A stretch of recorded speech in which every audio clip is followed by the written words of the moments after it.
City India news channel हक की आवाज़। Paradise function palace. Paradise function palace महबूब नगर।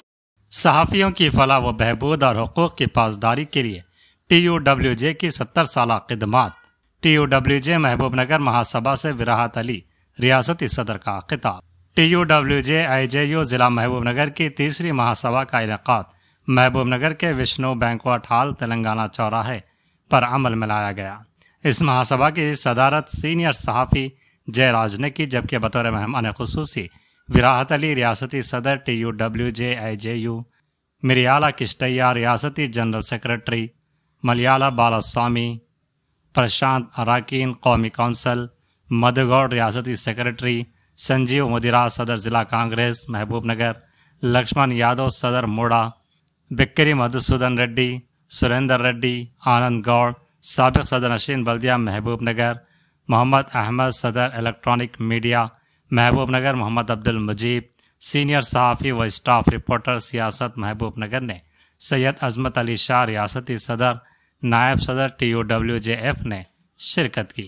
इस इजलास को मुखातिब करते हुए विराहत अली सदर TUWJ ने कहा कि सहाफ़ियों की फलाह व बहबूद और उनके हकूक़ की पासदारी के लिए तंजीम की 70 साल जिद्दोजहद का एक अजीम रिकॉर्ड है।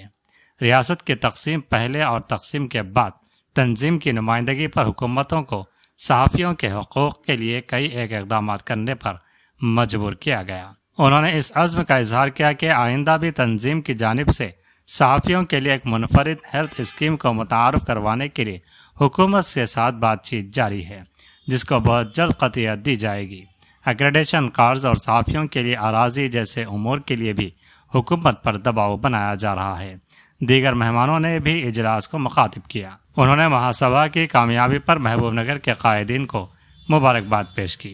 इस महासभा में कमोबेश 300 सहाफ़ियों ने शिरकत की। ఎందుకంటే మళ్ళీ నాకు ఈ జిల్లాలో పాలమూరు జిల్లా కేంద్రంలో యూనియన్లో పూర్వ వైభవం కనిపిస్తుందనే ఆనందం నాలో. ఈ మూడు జిల్లాల కన్నా ఇక్కడ భిన్నంగా నాకు ఇంకొక విషయం నేను ఇక్కడ అభినందించే విషయాన్ని కూడా నేను చెప్పదలుచుకుంది ఏంటంటే, ప్రతి మండలంలోని ఉన్న సభ్యులలో ఒక 90% సభకు హాజరవడం ఎంత ఆనందాన్ని ఇచ్చిందో నాకు, ఈ మూడు జిల్లాల్లో ఎక్కడ లేని విధంగా ఇద్దరు మహిళా జర్నలిస్ట్ సోదరి మళ్ళీ సభకు రావడం ఇంకా ఆనందాన్ని ఇచ్చింది. నిజంగా వాళ్ళని కూడా దయచేసి ఇద్దరు వేదిక మీద రావాలని నేను మిమ్మల్ని ఆహ్వానిస్తున్నాను. రండి ప్లీజ్. అందరినీ కలుపుకోపోతే, అందరినీ ఆదరిస్తే వాళ్ళు జీవితాంతం మన సంఘంలోనే ఉంటారు అనడానికి ఈ సభ నిదర్శనం. వాళ్ళని ఆదరించకుంటే నిరుత్సాహంతో ఉంటారు, సంఘం కార్యకలాపాల్లో రారు, ఎక్కడికక్కడే కార్యకలాపాలు స్తంభిస్తాయి. కనుక ఆదరించడం అనేది నాయకులకు ఉండాల్సిన మొదటి లక్షణము. అది మండల స్థాయి విలేకరు నుండి మొదలు పెడితే జిల్లా ప్రతినిధి వరకు అందరూ మన కుటుంబ సభ్యులే. చిన్న పెద్ద తేడా మన యూనియన్లో లేదు. వాళ్ళు పనిచేస్తున్న సంస్థల వరకే ఆ తేడాలు ఉంటాయి. మన దగ్గర ఒకటే కుటుంబం, ఒకటే సభ్యులు, ఒకటే ఫ్యామిలీ. ఈ కుటుంబం ఇవాళ మళ్ళీ మా కష్టాల్ని, మా సాధక బాధకాల్ని చెప్పుకునేందుకు ఈ మహాసభ మాకు ఎంతో కొంత మేరకు సహకరిస్తుందేమోనన్న ఎన్నో ఆశలతో ఇవాళ ఈ సభకు వచ్చారు వాళ్ళు. ఈ సందర్భంలోనే ఒక 2-3 విషయాలు మనం ఇక్కడ చర్చించుకోవాల్సిన అవసరం ఉంది. ఇందులో ఉన్న దాదాపు 60-50% మిత్రులకి సంఘం చరిత్ర, సంఘం కార్యకలాపాలపై ప్రత్యేకంగా చెప్పాల్సిన అవసరం లేదు. సరే, ఇదే సమయంలో వచ్చిన సభ్యులు కొంతమంది ఉన్నారు, వారికి అవగాహన కల్పించాల్సిన బాధ్యత కూడా మా మీద ఉంది. ఇవాళ ఇంతకుముందు మధు చెప్పినట్టు ఉమ్మడి జిల్లా మొత్తంలో జిల్లాల విభజనకు ముందు ఈ జిల్లాలో 500-600 మధ్య మన మొత్తం ఉమ్మడి జిల్లా మొత్తంలో సభ్యత్వాలు 500-550 సభ్యత్వాలు ఉన్నాయి. అట్లాంటి ఈ ఉమ్మడి జిల్లాలోనే ఇప్పుడు 15 నుండి 1600 సభ్యత్వాలు పెరిగాయి. అంటే ఈ సంఘం పట్ల సభ్యుల్లో ఎంతటి విశ్వాసం ఉందనడానికి ఇది ఒక నిదర్శనంగా మనం చెప్పుకోవచ్చు. ఈ సంఘం ఏదైనా చేస్తుంది. ఎందుకంటే జర్నలిస్టులు అన్నప్పుడు వాళ్ళు సమాజాన్ని గుర్తించేటోళ్ళు, సమాజంలో మంచి చెడులను గమనించేటోళ్ళు, ఎప్పటికప్పుడు తమ కళాలతో మంచి చెడును ఎత్తి చూపే వృత్తిలో ఉన్నటువంటి వాళ్ళు జర్నలిస్టులు. మరి అట్లాంటి జర్నలిస్టులు, సమాజాన్ని క్షుణ్ణంగా అధ్యయనం చేస్తున్న జర్నలిస్టులు, వాళ్ళ సంఘాన్ని వాళ్ళు అధ్యయనం చేయలేరా? అధ్యయనం చేస్తున్నారు కనుకే ఇవాళ మన యూనియన్కి ఈ ఆదరణ, ఈ అభిమానం.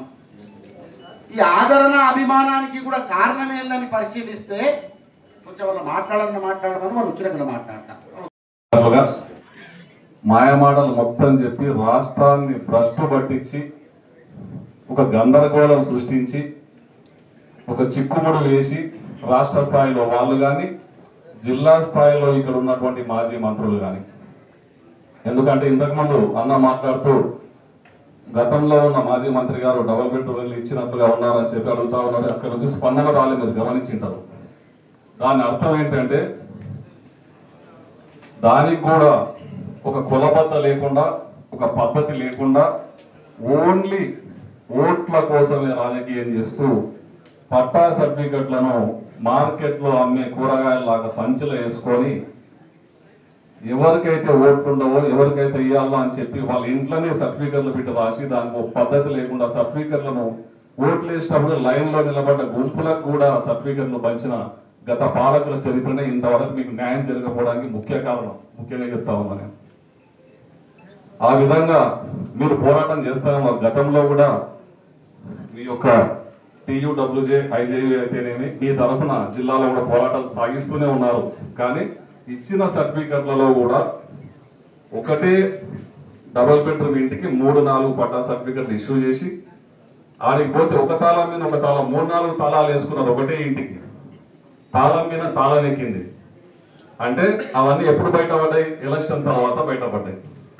సరే అని చెప్పి మా ఎమ్మెల్యే గారు ఎన్ఎం శ్రీనివాస్ రెడ్డి గారు చొరవ తీసుకొని అందరినీ కూర్చోబెట్టి మాట్లాడి దాన్ని సార్ట్అవుట్ చేస్తూ ఉంటే ఒక్కొక్క ఇంటికి 4-5 పట్టాలు బయటకెళ్ళి దాంట్లో కూడా న్యాయం చేయడానికి మీ అందరిని, మీ ప్రతినిధులను కలిసి సంప్రదించి దాన్ని ఒక గాడి ఎక్కించి కంపల్సరిగా వీళ్ళకి న్యాయం జరగాలి, వీళ్ళకి ఇవ్వాలి అనే ఉద్దేశంతోన అర్హులైన వాళ్ళందరికీ ఒక లిస్టు తయారు చేసి దాన్ని కూడా కలెక్టర్ స్థాయిలో మాట్లాడి ఖచ్చితంగా మీకు 4 సర్టిఫికెట్లను కట్ చేసి అర్హులందరికీ మీకు వచ్చేటట్లుగా ప్రయత్నం చేసే దాంట్లో ఎన్ఎం శ్రీనివాస్ రెడ్డి గారు పొందున్నారు. దానికి మా కాంగ్రెస్ నాయకులు అందరూ కూడా అదే కృషిలో ఉన్నారు, చేయడానికి ప్రయత్నం చేస్తూ ఉన్నారు. అంటే ఇక్కడ జిల్లా స్థాయిలో ఈ చిక్కుముడి ఉంది. రాష్ట్రంగా 10 సంవత్సరాలుగా 2 సార్లు అధికారంలో ఉన్నప్పుడు చేసినటువంటి ముడి కానీ, చేసినటువంటి విధ్వంసం కానీ ఇవన్నిటినీ కూడా సార్ట్అవుట్ చేసుకొని ఒక చక్కటి పాలన, మీ అందరి కోరికలు చాలా న్యాయమైన కోరికలు, మీ పోరాటం కూడా విజయవంతం కావాలని మనస్ఫూర్తిగా కోరుకుంటున్నాను. ఈ వేదిక మీద చెప్తా ఉన్నా. అక్రిడేషన్ కార్డులు, హెల్త్ కార్డులు, ఇండ్లు ఇవన్నీ కూడా మీకు రావాలని కాంగ్రెస్ పార్టీ తరఫున కోరుకుంటాము. చేయాలని కోరికతో మా ఎమ్మెల్యే గారు కానీ చేయాలని కోరికతోనే ఉన్నారు. ఇక్కడ కూడా డబుల్ బెడ్రూమ్ ఇళ్లలో కూడా మీకు న్యాయమైన సాధ్యమైనంత వరకు న్యాయం చేసి మీకు అందరికీ త్వరలో ఒక శుభవార్త కూడా మీరు వింటారని తెలియజేస్తూ,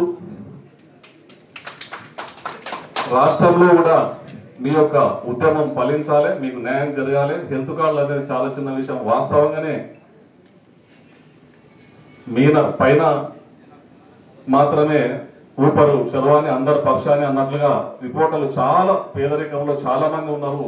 మాకే ఒక్కొక్కసారి చూస్తే బాధ అనిపిస్తా ఉంది. వాస్తవం అది. మీకు న్యాయమైన కోరికలు తీరాలని మనస్ఫూర్తిగా మా తరఫున కూడా మా ఎన్ఎం శ్రీనివాస్ రెడ్డి గారు కూడా మీకు సపోర్ట్ గా సీఎం గారి దృష్టికి తీసుకుపోయే దాంట్లో ముందు ఉండేటట్లుగా మా ప్రయత్నం కూడా మా నాయకులంతా కలిసి చేస్తామని, ఇక్కడ ఉన్న విషయాల్లో కూడా ఇవన్నీ కూడా చిక్కుముడి తగులన్నీ కూడా తీసేసి గత పాలకులు చేసినటువంటి తప్పులను సరిచేయడానికే టైం తీసుకుంటుంది. 2 సంవత్సరాలే అయింది. మా దృష్టిలో మేము అంటాము 2 సంవత్సరాలు గడిచింది. కానీ ఈ 5 ఏళ్ల లోపు మీకు అందరికీ కూడా న్యాయం జరుగుతుంది. వాళ్ళు చేసిన తప్పులు అన్ని చిక్కుముళ్ళు పడ్డాయి కాబట్టి ఒక్కొక్కటిగా అన్ని సార్ట్అవుట్ చేస్తూ ఉన్నారు. జిల్లాలో అయితేనేమి, రాష్ట్రంలో అయితేనేమి మీకు మంచి జరగాలని కోరుకుంటూ ఈ అవకాశం ఇచ్చిన రిపోర్టర్లు అంటేనే ఎన్నో త్యాగాలు చేసి ఈరోజు తెలంగాణని సాధించుకున్నలో ముఖ్య పాత్ర వహించిన రిపోర్టర్లందరికీ. ఎందుకంటే ఆ రోజు మీరు లేకపోతే తెలంగాణ వచ్చేది కాదు. ఎందుకంటే ప్రతి చిన్న చిన్న విషయాలు కూడా ఆ రోజు తెలంగాణ కోసం మీరు అందరూ పూర్తి స్థాయిలో సహకరించి ఆ తెలంగాణ రావడంలో ప్రముఖ పాత్ర వహించిన జర్నలిస్టులందరికీ కృతజ్ఞతలు తెలియజేస్తూ, మరియు ఎంతో మంది రిపోర్టర్లు ఉద్యోగాలు కూడా వదులుకొని మా మిత్రుడే బసవరాజు ఏబిఎన్ రిపోర్టర్ ఉన్నాడు, junior assistant junior school teacher నుంచి జాబ్ని వదిలేసి రిపోర్టర్లో బీసీజీ చేసి ఆ రోజు జర్నలిస్టుగా ప్రస్థానం చేసి ఈరోజు కూడా సేవలు అందిస్తున్నారు. ప్రతి ఒక్కరు కూడా రిపోర్టర్లకు కూడా మేము 1990లో మీలో మేము ఒకరమే కూడా ఈరోజు రాజకీయ నాయకులుగా కాకుండా ఒక కుటుంబ సభ్యులుగా ఒకటే మాట చెప్తున్నాం.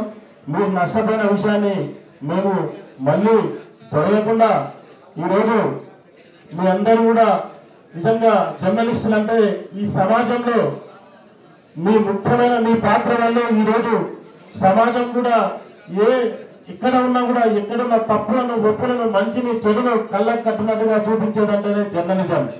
మీరు ఆ చాలి ఉద్యోగాలతో ఆ పిల్లలకు కట్టలేని ఫీజులతో మీరు పడుతున్న బాధలన్నీ కూడా నేను ఎంతో మంది ఇక్కడ ఉన్న జర్నలిస్టులతో చాలా సంబంధం ఉంది. వాళ్ళ ఆర్థిక పరిస్థితి మా కళ్ళకు కట్టినట్టుగా కనిపిస్తుంది. ముఖ్యంగా మీరు పడే ఈ బాధల్లో నిజంగా కూడా మీరు సమాజం కొరకు నిజంగా ఇది సేవనే మీరు చేసేది. మీరు చేసేది ఒక ఉద్యోగంలో ఏదో చిన్నపాటి ఉద్యోగం, కానీ మీలో కూడా చాలా మంది కూడా అసలు ఎవరొకరు కూడా వాళ్ళు ఈరోజు ముందు కూర్చున్న అందరు జర్నలిస్ట్ మిత్రులకు అందరికీ కూడా నా యొక్క హృదయపూర్వక నమస్కారాలు. వాస్తవంగా ఇవాళ మన మీడియా గురించి మాట్లాడాలంటే మనకు భారతదేశానికి స్వతంత్రం వచ్చినప్పటి నుంచి తెలంగాణ సాధించుకునే వరకు కూడా మీడియా పాత్ర ఏ విధంగా ఉంటుందంటే కూడా సమాజానికి తెలిసిన విషయమే. ఇవాళ మీడియా సమాజంలో జరుగుతున్న ప్రతి ఒక్క విషయాన్ని ఒక అర్థంలాగా ప్రజల ముందుకు తీసుకెళ్తుందానికి వారు చేస్తున్న కృషికి వారు నిజంగా కూడా నేను అభినందిస్తున్నాను. ఇవాళ కేవలం మీడియా అంటే ఒక ప్రెస్సే కాదు, ఇవాళ ప్రజలకు గొంతుగా, అదేవిధంగా ప్రజాస్వామ్య రాష్ట్రానికి ఒక దిశాదశగా చూపే కృషి చాలా గొప్పది. ఇవాళ ప్రతి ఒక్కటి సమాజంలో ఏది ముందుండాలన్నా ఏది జరగాలన్నా కూడా ఇవాళ మీ పాత్ర మీరు ఏ విధంగా అయితే చేస్తున్నారో అవన్నీ కూడా నిజంగా అభినందనీయం.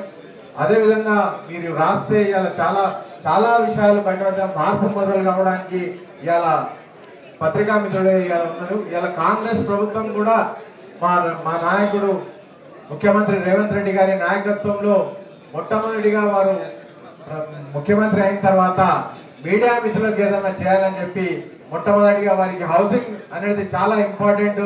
ఆ హౌసింగ్ కోసం అని చెప్పి వారు 38 ఎకరాలు పేట్ బషీరాబాద్ లో వారు ఇవ్వడం జరిగింది మీడియా మిత్రులందరికీ కూడా.